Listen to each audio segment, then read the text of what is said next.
L'appel est arrivé à 2 heures du matin, heure locale, le son strident du téléphone perçant la nuit humide de l'Afrique. Je tâtonnais dans l'obscurité de mes quartiers temporaires, encore à moitié endormis. « Emma, tu dois entendre ça », dit la voix de ma sœur Rachel, empreinte d'une satisfaction narquoise. J'ai réglé notre petit différend immobilier. J'ai vendu la maison. Je me redressai lentement, soudainement bien éveillée. « Tu as fait quoi ? » « Oh, ne fais pas semblant d'être surprise, » répondit-elle en riant. « Cette maison était vide depuis des mois pendant que tu jouais à la Samaritaine. Il fallait que quelqu'un s'en occupe. Je m'appelle Emma Ferrell, et je suis chirurgienne spécialisée en traumatologie, bénévole avec Médecins sans frontières en Ouganda. La maison dont parlait Rachel n'était pas une simple propriété, c'était notre maison familiale, que nos parents nous avaient léguée conjointement. La même maison qu'elle essayait de me forcer à vendre depuis 1 an.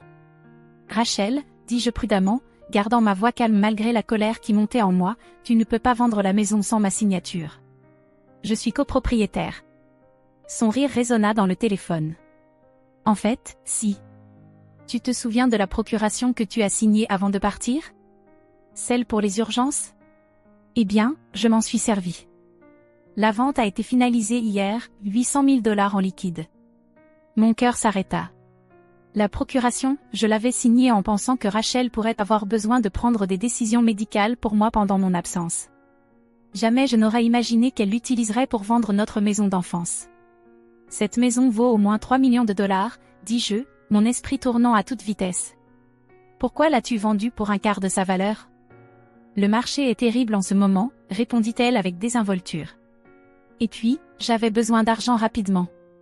L'opportunité d'investissement de David ne va pas attendre éternellement. David. Bien sûr. Le mari de Rachel depuis 2 ans. Le génie financier qui avait déjà dilapidé leurs économies avec ses plans pour devenir riche rapidement. Tu sais quoi, Rachel, continua-t-elle, la voix tranchante. Tu n'as pas le droit de te plaindre. Tu as tout abandonné pour jouer aux médecins en Afrique. Il fallait bien que quelqu'un s'occupe de la réalité ici. Je fermai les yeux, pensant à ce qui était caché dans cette maison. Quelque chose que Rachel ignorait complètement. Quelque chose qui ferait de sa vente rapide un véritable désastre. Qui a acheté la maison ? Demandai-je, essayant de paraître abattu. Une société de développement immobilier. Ils vont la démolir la semaine prochaine pour construire des condos, dit-elle. Elle fit une pause, probablement en attendant que je m'effondre ou que je supplie. Ne voyant aucune réaction, elle ajouta, « Je transférerai ta part de l'argent sur ton compte, moins ma commission, bien sûr. » Bien sûr. Rachel avait toujours été comme ça, prétentieuse, égoïste, persuadée que tout devait aller dans son sens. La mort de nos parents, 2 ans plus tôt, n'avait fait qu'aggraver les choses. « Quand est prévue la démolition ? » demandai-je, tout en cherchant déjà des options de vol sur mon ordinateur portable. « Jeudi prochain. »« Pourquoi ? Tu comptes rentrer pour l'empêcher ? » Elle rit de nouveau. « Ne te fatigue pas. La vente est faite, Emma.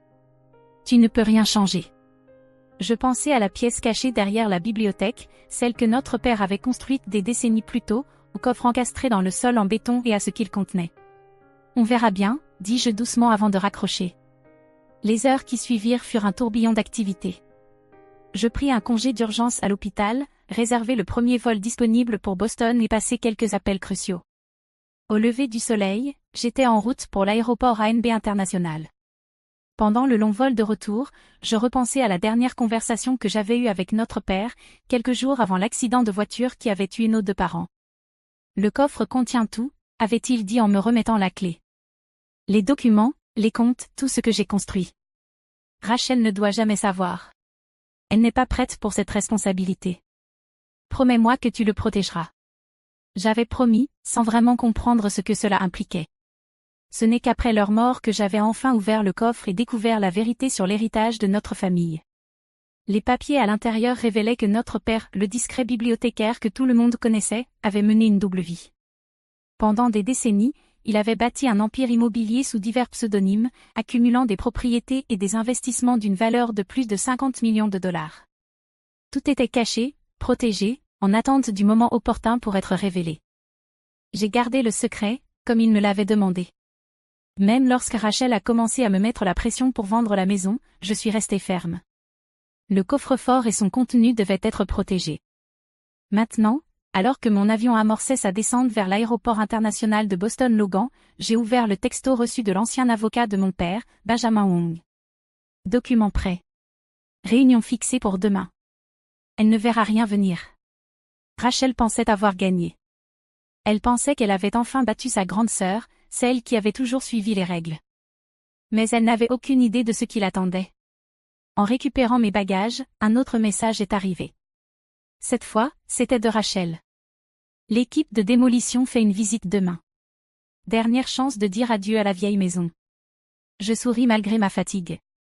Parfait timing. Le trajet en taxi jusqu'à mon ancien appartement était irréel. Boston avait changé pendant les mois de mon absence, ou peut-être que c'était moi. Les rues familières semblaient différentes, chargées d'un nouveau sens. Je déverrouillai la porte de mon appartement, déposant mes bagages dans l'entrée. Tout était exactement comme je l'avais laissé, recouvert d'une fine couche de poussière. Je me dirigeai directement vers mon bureau, vers le tiroir verrouillé où je gardais mes documents les plus importants. La clé du coffre-fort était là, accompagnée de copies de tout ce qu'il contenait, des preuves de l'empire de notre père. La documentation de chaque propriété, chaque compte, chaque investissement. Rachel pensait qu'elle vendait une maison de 3 millions de dollars. Elle n'avait aucune idée qu'elle était assise sur le siège social d'un empire immobilier valant 50 fois cette somme. Mon téléphone vibra à nouveau. C'était Benjamin Wong. Tout est en place pour demain. Es-tu certaine de vouloir faire cela? Cela détruira complètement ta relation avec elle. Je repensais au rire de Rachel quand elle m'avait annoncé la vente de la maison, à toutes les fois où elle avait profité des autres, manipulé et intrigué pour obtenir ce qu'elle voulait. À la façon dont elle avait abusé de la procuration que je lui avais confiée. J'en suis certaine, ai-je répondu par texto. Certaines relations méritent d'être détruites. Demain changerait tout. Rachel pensait être maligne, vendre la maison rapidement et discrètement. Mais elle allait apprendre que notre père m'avait enseigné bien plus qu'elle ne l'avait jamais imaginé. Je m'assis à mon bureau et commençai à revoir les documents dont j'aurais besoin pour la réunion de demain. Chaque détail devait être parfait, car une fois la poussière retombée, Rachel comprendrait enfin ce que signifiait réellement tout perdre, et je serais là pour le voir. Le matin se leva, clair et frais, alors que j'arrivais devant notre maison familiale pour la dernière fois. 2 SUV noirs étaient déjà garés dans l'allée, l'un appartenant à l'entreprise de démolition, l'autre à Rachel et David. Je regardai ma montre. 9h15, pile à l'heure. Rachel se tenait sur le porche avec David, observant ses ouvriers en casque mener leur inspection préliminaire. Elle se figea en me voyant descendre de ma voiture. « Qu'est-ce que tu fais ici ?» demanda-t-elle, ses talons de créateur claquant contre le bois alors qu'elle marchait vers moi.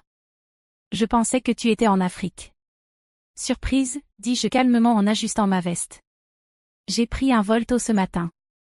David resta en retrait, visiblement mal à l'aise. Il avait toujours été méfiant envers moi, peut-être parce qu'il sentait que je voyais clair dans son jeu de beau parleur. Tu n'avais pas besoin de venir, lança Rachel, agacée. Tout est réglé. La vente est définitive. À ce sujet, répondis-je en sortant mon téléphone, alors qu'un 3e véhicule tournait dans l'allée, nous devons parler. Benjamin Wong descendit de sa Mercedes, attaché caisse à la main. Les yeux de Rachel se plissèrent à la vue de l'ancien avocat de notre père. Que fait-il ici? demanda-t-elle. Monsieur Wong, l'appelai-je en ignorant sa question, timing parfait. Le chef de chantier de l'équipe de démolition s'approcha, un clipboard à la main. Madame Harrison, dit-il en s'adressant à Rachel, nous sommes prêts à commencer l'inspection intérieure. En fait, interrompis-je, vous pourriez vouloir attendre. Il y a des problèmes de propriété que nous devons régler d'abord. Rachel rit, mais je perçus une pointe de nervosité dans son éclat. Il n'y a aucun problème. J'avais la procuration. La vente est légitime. La procuration médicale, déclara Benjamin en ouvrant sa mallette, était uniquement destinée aux urgences médicales. Elle ne vous donnait pas le droit de vendre un bien immobilier en copropriété. Quoi? Le visage de Rachel s'empourpra. Ce n'est pas vrai. J'ai fait vérifier cela par le cousin de David. Qui vient tout juste de passer le barreau, complétai-je. Oui, je suis sûr qu'il a fait un travail extrêmement rigoureux. Le chef d'équipe des démolisseurs nous regarda, visiblement mal à l'aise. Devons-nous revenir plus tard? Non, répondit Rachel précipitamment. Procédez à l'inspection. Ma sœur complique simplement les choses. En réalité, intervint Benjamin en sortant un document, j'ai une ordonnance du tribunal interdisant toute démolition ou modification de cette propriété, en attendant l'enquête sur une vente frauduleuse.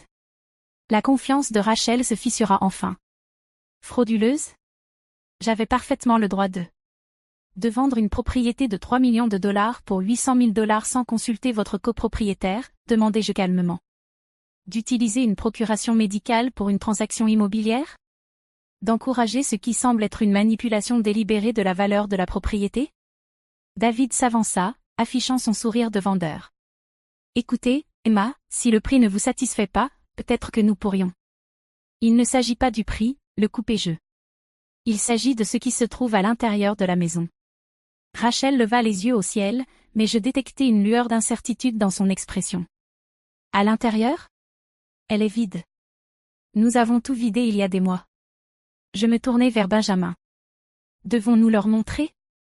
Il hocha la tête, sortant un autre document. Mademoiselle Chen, dit-il, voulez-vous faire les honneurs? Je guidai le groupe à l'intérieur de la maison, traversant les couloirs familiers jusqu'à la bibliothèque. Les talons de Rachel résonnaient sur le parquet, traduisant son énergie nerveuse. De quoi s'agit-il, Emma? Demanda-t-elle. Si vous essayez d'arrêter la vente, il est trop tard pour cela. Je m'arrêtai devant la bibliothèque, celle qui avait toujours été la préférée de notre père. La vente a été annulée au moment où vous avez signé les papiers, dis-je. Mais ce n'est pas pour ça que je suis ici. J'atteignis le loquet caché derrière les œuvres complètes de Shakespeare, celui que notre père m'avait montré des années auparavant. Dans un clic discret, la bibliothèque entière s'ouvrit, révélant une pièce secrète derrière elle. Rachel resta bouche bée. David lâcha un juron à voix basse. Le chef d'équipe des démolisseurs recula instinctivement d'un pas. Qu'est-ce que c'est? Murmura Rachel. Ceci, dis-je en entrant dans la pièce en béton, est le véritable héritage de notre père, celui qu'il n'a pas voulu que vous découvriez. Je m'agenouillai pour ouvrir le coffre-fort encastré dans le sol, la clé tournant sans difficulté dans la serrure. À l'intérieur se trouvaient des décennies de planification minutieuse, des actes de propriété, des relevés de comptes, des documents d'entreprise. Benjamin commença à disposer les papiers sur la table. Votre père, expliqua-t-il, n'était pas seulement bibliothécaire. Il a passé 30 ans à construire l'un des plus grands portefeuilles immobiliers privés du Massachusetts, sous divers pseudonymes, parfaitement légaux et soigneusement dissimulés. Rachel fixa les documents, le visage livide.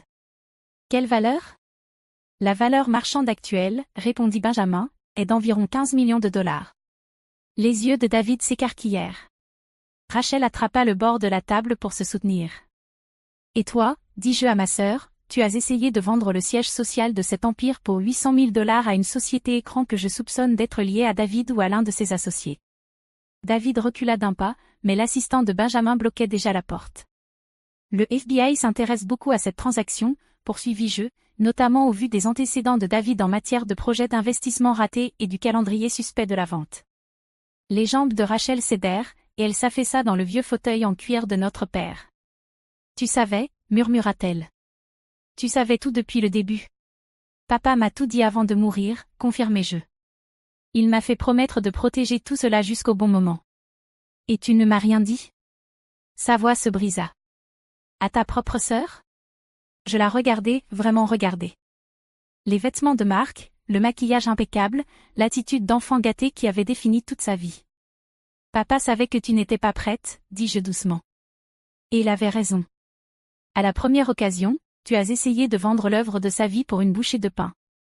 Benjamin tout sauta légèrement. Les agents du FBI attendent à l'extérieur.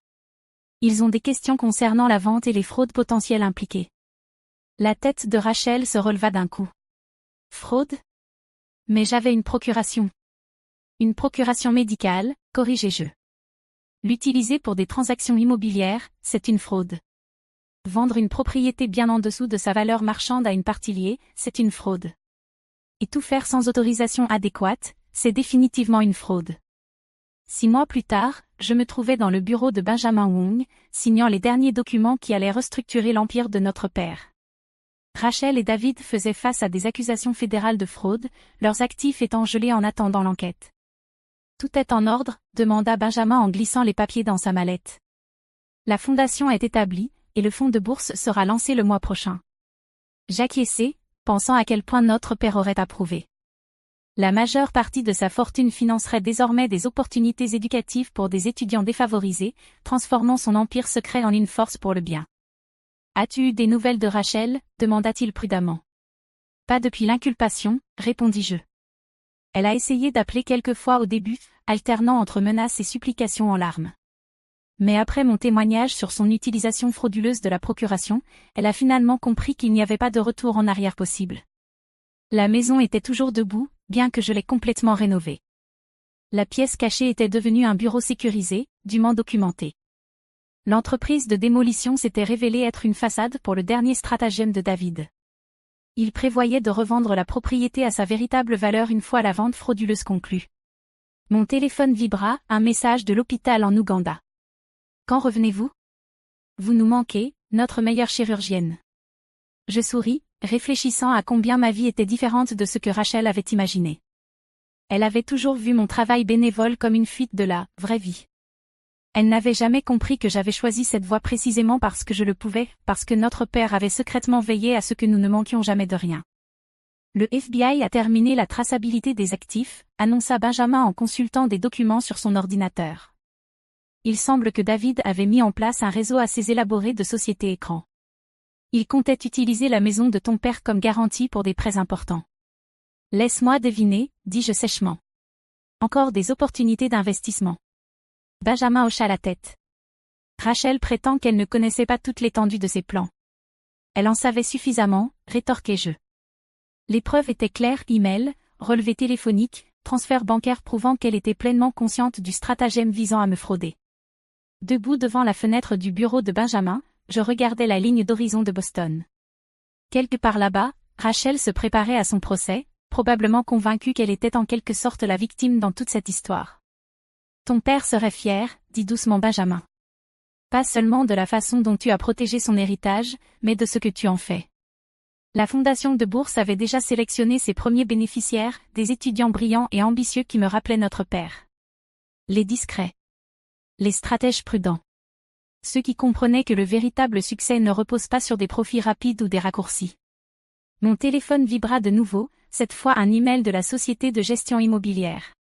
La première série de rénovations sur les propriétés de notre père était terminée.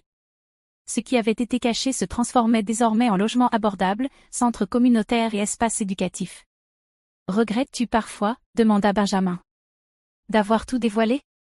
Tu aurais pu simplement stopper la vente discrètement, garder le secret. » Je pensais au rire de Rachel lors de cet appel tard dans la nuit, à sa désinvolture envers tout ce que notre père avait construit. « Non, répondis-je fermement. Certains secrets doivent être révélés. Certaines leçons doivent être apprises. » Plus tard dans la soirée, en préparant mes affaires pour mon retour en Ouganda, je trouvai un vieil album photo. À l'intérieur, une photo de Rachel et moi, enfants, assises dans la bibliothèque de notre père, entourés des livres qui avaient dissimulé son empire. Nous sourions, inconscientes des secrets cachés derrière ces étagères.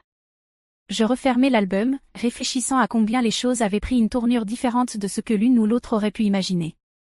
Rachel avait pensé saisir une opportunité, sans jamais imaginer qu'elle détruisait en réalité son avenir.